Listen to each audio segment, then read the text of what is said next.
Boy, am I glad to see you. Good morning, sir. How are you doing? Good morning. This is a crazy week. A lot to talk about. Yeah, weird. And, It's weird. It's crazy. and no one I'd rather talk about it to than you to get your take. Yeah. But before CV, before we get to the elephant in the room or the main topic, the Trump, I want to talk about Carrie Lake. Yeah, I did hear about that. Liberal Hive Mind and Dr. Steve Hurley did a couple of videos over it. And Mark Dyson, I think, made a video over it. Good morning. Yeah. So on paper, it looks kind of sketchy, but when you think about it, the fact that the Arizona Supreme Court forced the lower court, from the way I understand it, they forced the lower court to look into the verification procedures, and that was one of the biggest things that her team wanted to bring up and fight. Smoking gun is the phrase. Yeah, that Carrie Lake's team was using. Mm-hmm. This particular item is the smoking gun. Right. And if the Hobgoblin, if her team didn't do that, they are straight up breaking Arizona law. And that was the big. So, I've been following this. And then it took some time off, and in the last month or so, it's like, okay, we got to wait, and then and so.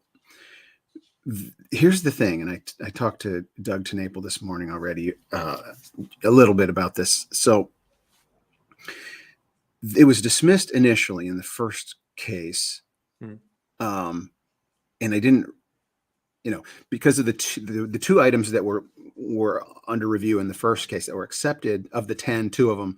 So we all focused on that, but all the ones that were dismissed, like signature verification, was dismissed in that first round. And so I didn't really understand why it was dismissed, and I didn't look into it, but this is now elucidating it. So I don't know if it was incompetence or nefarious, right? It's like, to think that she was challenging the policy, the procedure of signature verification. That was the misunderstanding, or whether it was that was incompetence. If it was a misunderstanding, it was nefarious if they knew what they were doing and they were trying to pull one over. Right. So they said she was challenging the law, and then said, well, she should have sued ahead of time if she didn't like the signature verification procedures. Right. She brought her case too late after the election. If she didn't agree with the signature verification procedures, she should have brought that lawsuit before the election. But she wasn't challenging the procedures. She was challenging that they didn't follow the procedure. She's saying there is a law and a way we've done this in Arizona. It's on the books, and they didn't follow that procedure. Yeah. And so it was dismissed ahead of time because they at least said that she was challenging the law. And so is that incompetence, where they didn't read her claim correctly, or was it we have to figure out a way to get this off the books because that really is the smoking gun? So I think it's a mix of both. Yeah. Somebody knew, and somebody said, oh, this incompetent person, hey, that's good, let's run with that. Right. But when it gets to serious-minded judges on the Arizona Supreme Court, and they're able to articulate it clearly, for it to go back down is a good thing, to be sent back down, right? Because if it were going nowhere at all, it would be like the Supreme Court dismisses everything, and then it's back in Carrie's lap to appeal to yet a higher court, whether it's a district, whatever jurisdiction it is. I don't think it goes straight to the Supreme Court, or she could appeal it straight to the U.S. Supreme Court. I'm not sure. Anyway, so there, we've covered the Carrie Lake. I mean, it's a big deal. Signature verification, not following those procedures, it's either, 130,000 votes are up in question, and all you need is 17,000 to erase the lead that Katie Hobbs had, apparently. Anyway, sorry, this is not what we were going to talk about. Let's go. Well, no, this actually works out really well, because even the stuff going on in Arizona has a direct correlation to the broader picture. So today's topic is PSYOPs, acronym for psychological operations. This is actually a military term but it's been used all throughout human history, even in ancient times. Okay. The ability of psychological warfare to wage war on your enemy, not with bows and arrows, swords and shields, but with your mind, psyching them out, terrifying your enemy to where they want to just submit and not fight anymore because of your psychological warfare. Now, that has evolved all throughout history. Okay. But one prime example, if you ever get a chance to go to South Korea, go to the DMZ, the border between North and South Korea. Demilitarized zone. It's beautiful and it's scary at the same time. But when I was stationed there in the Air Force, I visited the DMZ.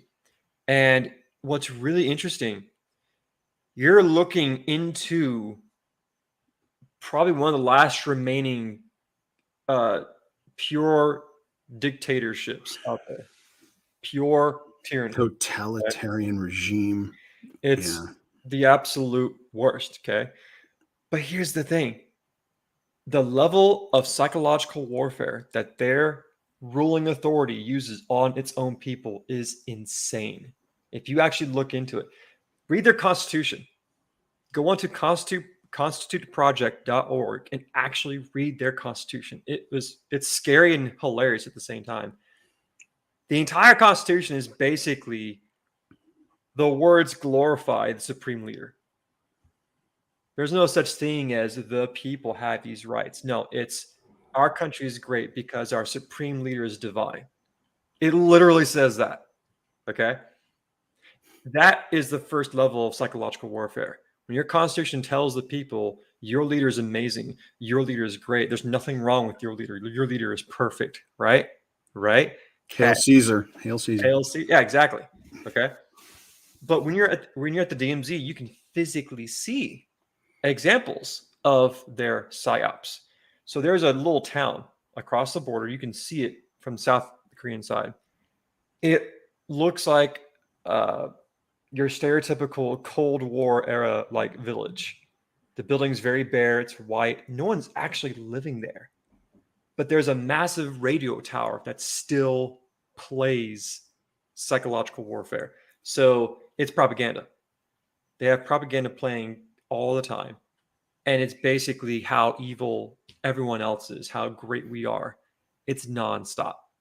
Okay. I've heard, let me pick up here. I've heard, people that escape, right? So there's certainly an undercurrent there, right? It's such a closed country that we don't have contact with the citizens of North Korea, but those who get out, they say like, we thought everybody was evil. Yeah. We thought America was evil. We thought everybody outside of North Korea was evil because that's what they're raised to believe. And that they're being protected by the supreme leader. And so you can see psychological operations happening at various levels of society, whether it happens within a broken family, all the way up to the top of a ruling authority. Now, in the military, it's used quite a bit. If you want to weaken your enemy without wasting lives or valuable resources, you use psychological warfare, okay, which works really well. And it also goes on the other end. If you want to unify your people, encourage them, motivate them, you use psychological warfare. Okay. For example, in World War II, you can go online and look at this World War II propaganda. We made, millions of posters, advertisements, all these things unifying our people. Hey, this is the enemy. We got to fight him. Go kick all Hitler in the jaw, right? Yeah. Go slap a Jap. Okay. All these things. Superman wants you to go buy war bonds, right? All these things. It's all psychological. But here's the thing, though. As good as that was, it did unify people. It also did not prepare us for the reality. For example, a lot of young boys volunteered, signed up for the Marine Corps in World War II. Right? Well, what do they know about the Japanese soldier? All they know is that, it's just some stupid bucktooth cartoon. Yeah. It's just some stupid squinty-eyed person who's on this little advertisement.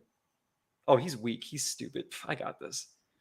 But when they go over there and they realize, oh, this is not, the Japanese soldier does not surrender. They do not just quit. They will gladly Fighting to the death yes, is their honor. That's the greatest honor to them, is dying for their country.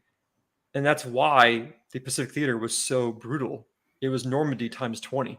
Yeah, these little posters didn't mention that part. Right. And again, that's the impact of psychological operations, psychological warfare. So fast forward today, last week, okay? 45 made a post. Now again, psychological warfare goes both ways.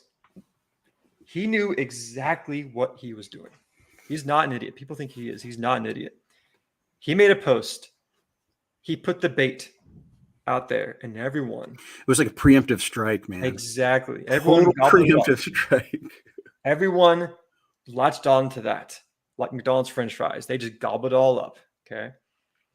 Those on the left and those on the right gobbled it all up and say, "Oh my gosh, is this actually going to happen? Is he really going to be indicted and arrested? Oh, we got to talk about this. We got to talk about this." And all you saw on this platform was nonstop coverage of this. Commandeering the narrative, right? Exactly. Commandeering the mindset of people square on both sides, not just one. Okay. And so we kept building up to where you even have people doing physical things to prepare for this thing to happen. All because of one little post. I'll put this right here, see what happens. And guess what happened? The left ramped up and said, "Oh, here we go. We're finally going to get him. We're finally going to get him." You have this corrupt DA. He's like, "We're going to get him. We're going to get him."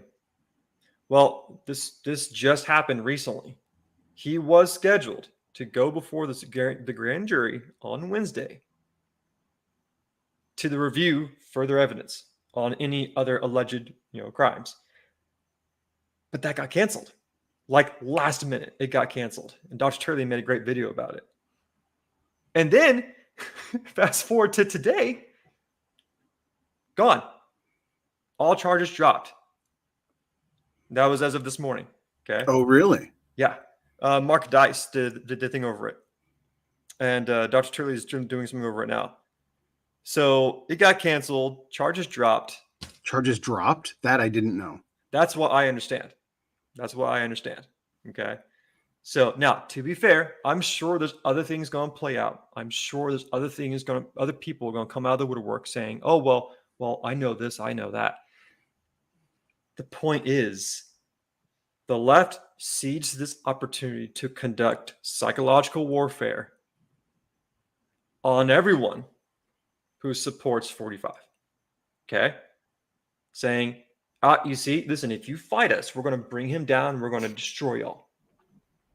And we're going to create AI-generated art showing him being detained and arrested. None of that was real. That was all AI-created art. And then the right took that bait and said, "Oh my gosh, well, this is gonna unify us." The man who owns Twitter, Elon Musk, made it very clear. He posted on Twitter saying, if he does get taken in, he will win the next election. That's what he said verbatim. So it was a week ago tomorrow. So it hasn't even been a week. A week ago tomorrow is when he posted, right? On Saturday on Truth. He truthed rather than tweeted. He truthed in all caps, "I'm going to be arrested on Tuesday," etc.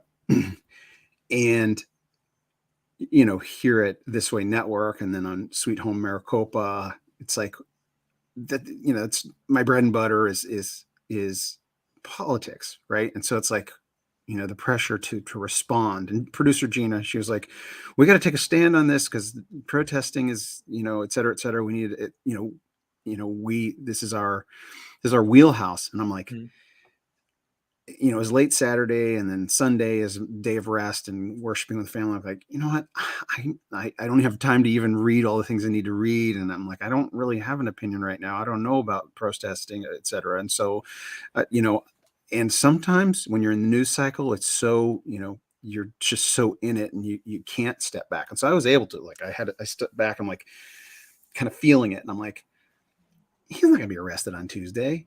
Right. I was just thinking to myself, like, he's not. And I'm like, I don't know that he's going to be arrested at all, even though the odds makers, Sure. And again, I can't control the future. I don't know what's going on. Right. And so, but I did make one video.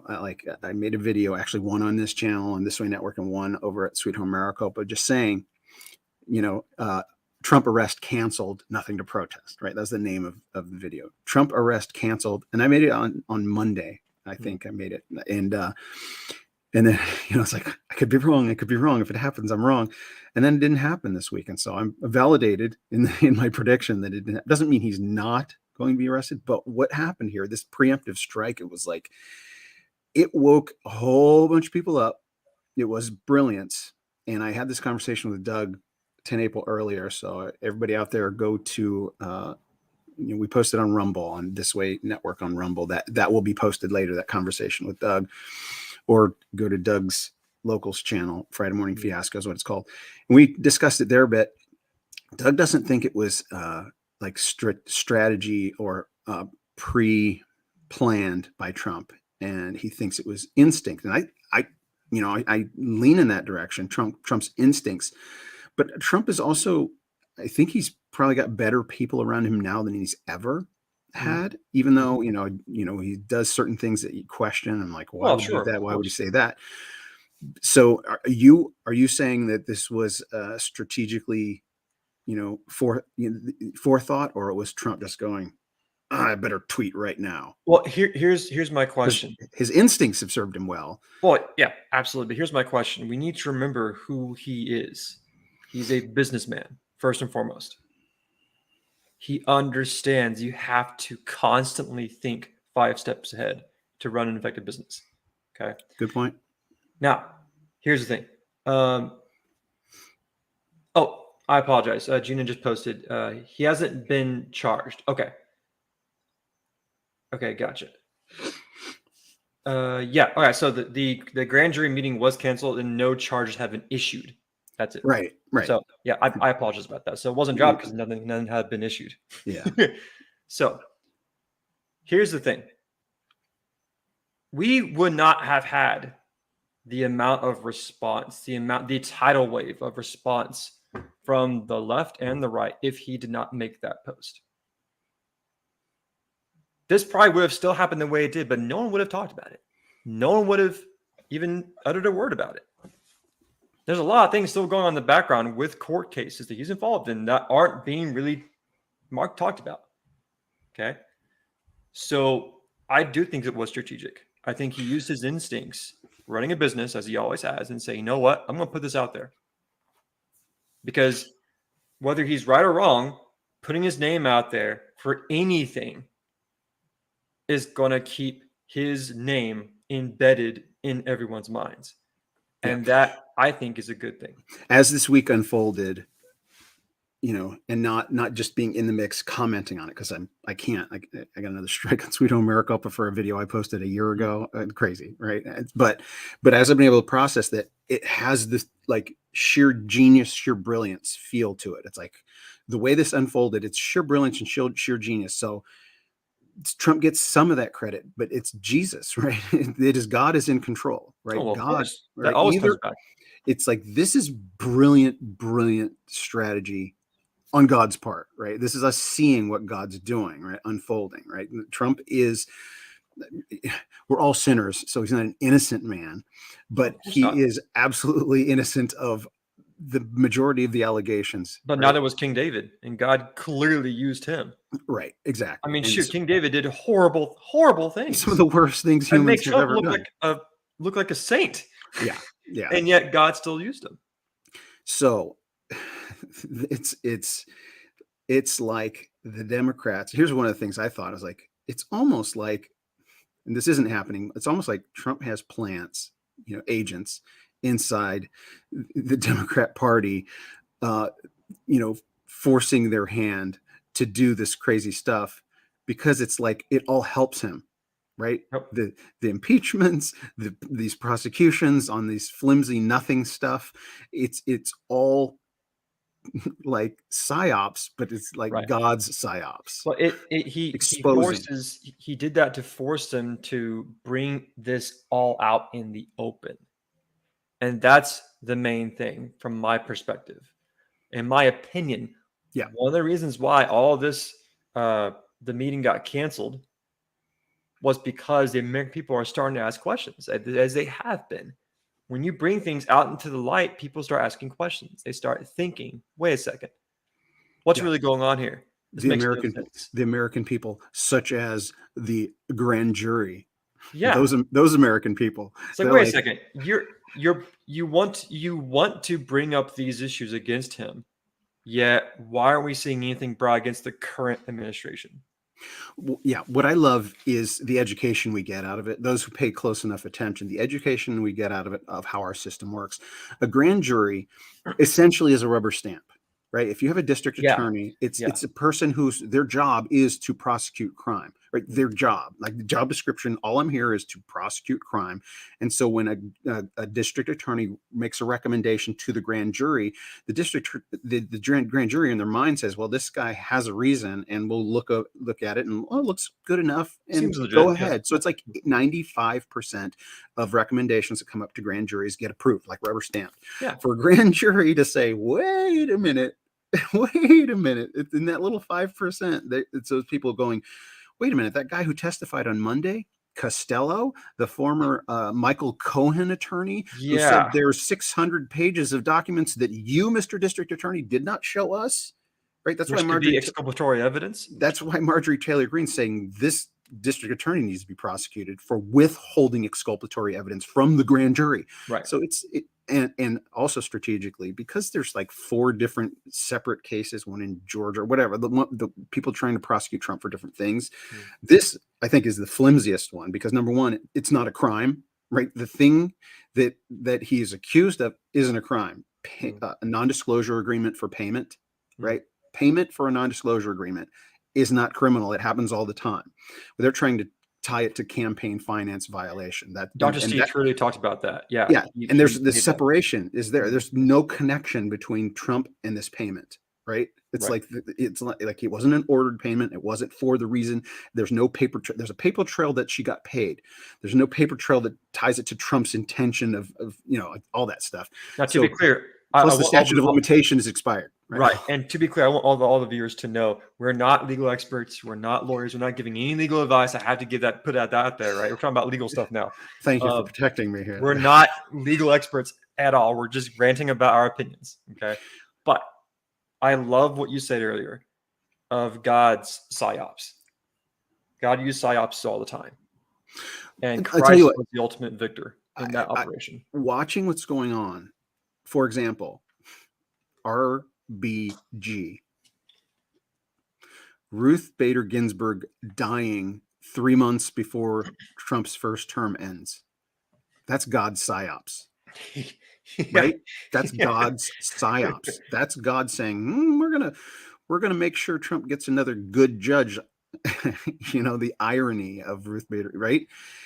Those kinds of things, when you step back, the Hunter Biden laptop being discovered, it's like, this is God in control, right? And the Democrats are like, how can we be so incompetent? It's hubris, right? They think here's the thing that we forget. It is the Democrats or the leftists, they all think they're doing right. They all think they're doing good, right? They actually think, not all of them, some of them know they're crooked and wicked, but the majority of people in that camp believe the propaganda, right? The narrative, the story that Trump is evil. They believe he's an evil man trying to get richer. I don't know what the ultimate, like, he's power hungry. He hates other ethnicities. Like they believe there's something really wicked in his heart, and that the "Make America Great Again," that's just his BS line to try and line his own pockets when all the facts say the opposite. His value, his hotel room rates dropped when he became president. I mean, he owns a bunch of hotels. He owns a bunch of hotels, and the room rates dropped when he became president. So his net worth dropped. He was making a sacrifice for the good of the country. He's like, I'm a businessman. I don't like corruption. I don't like inefficiency in my businesses. And I see a whole lot of corruption and inefficiency in the business of America. So I'm going to go and try and in the world. And I'm going to do what I can to try and clean it up. These are always Good Fridays. It's fun to watch. I mean, it's crazy, but it's like, man, all those people that are in bubbles that don't see what's really going on. It's like, how do you get them out of their bubble? It's a good question.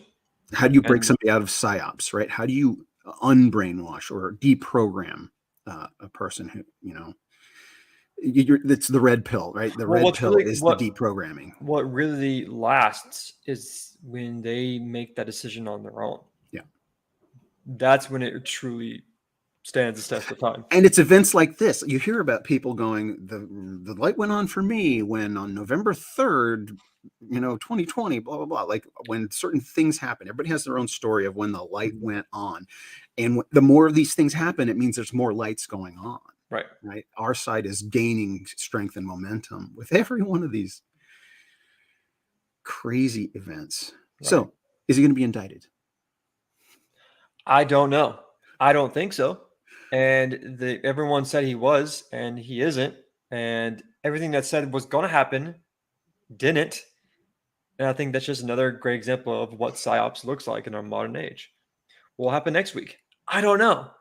But what I do know that I wish a lot of people on the right, a lot of conservatives would think about is when something comes up, don't just hop on the bandwagon and talk about it. No, wait. Just wait. Have some patience. And don't be addicted to the clicks and the likes and the subscribers. Wait. And then make a video after you've done some research. Just wait for a second, because if you have just waited, you would not look like you have egg on your face. But here's the thing that, obviously some things, there's just stuff we can't know until time unfolds. And that's the wisdom of waiting. And so, I waited Saturday and Sunday, and then Monday midday or whenever I posted that video. One of the things I said is there must be cooler heads prevailing, or, if you think of the two sides as two separate creatures, and there's the wag the dog, right? The tail that wags the dog, that principle. Right. And this DA and Soros and all the Soros funded people, those are the tail wagging the dog, right? Literally the radicals, the insanity wagging the dog of the more level-headed Democrats, right? There's plenty of more level-headed Democrats like, I can't believe we have to cater to this nonsense on our side, but we need to maintain power, so we have to cater to this nonsense.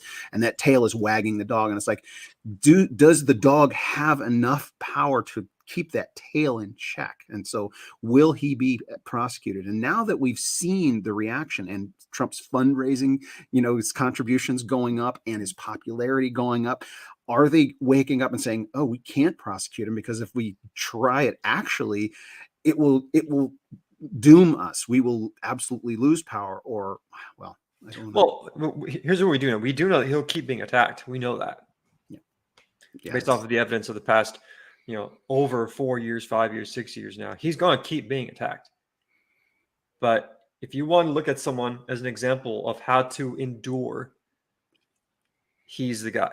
He's unflappable. I'm not saying you should look at him as an example of how to act all the time. I'm not saying that. What I am saying is, if you want to look up to someone on how to endure constant vilification, constant attack, and keep moving forward, you need to look at DJT. Historically, in historic record, it's going to show that those will be examples. It reminds me of, like, I don't know how much video gaming you've done in your life, but there in some of the, like, role playing or those kind of games where that you have powers. There's certain powers you can have, and there's this one power. I don't know what you would call it generally, but when the enemy fires a shot at you, it actually makes you stronger. The weapon aimed against you increases your own power. That's what Trump does. Every time he's targeted, he gets stronger. All right. Yep. Good talk. Love you. See you next week.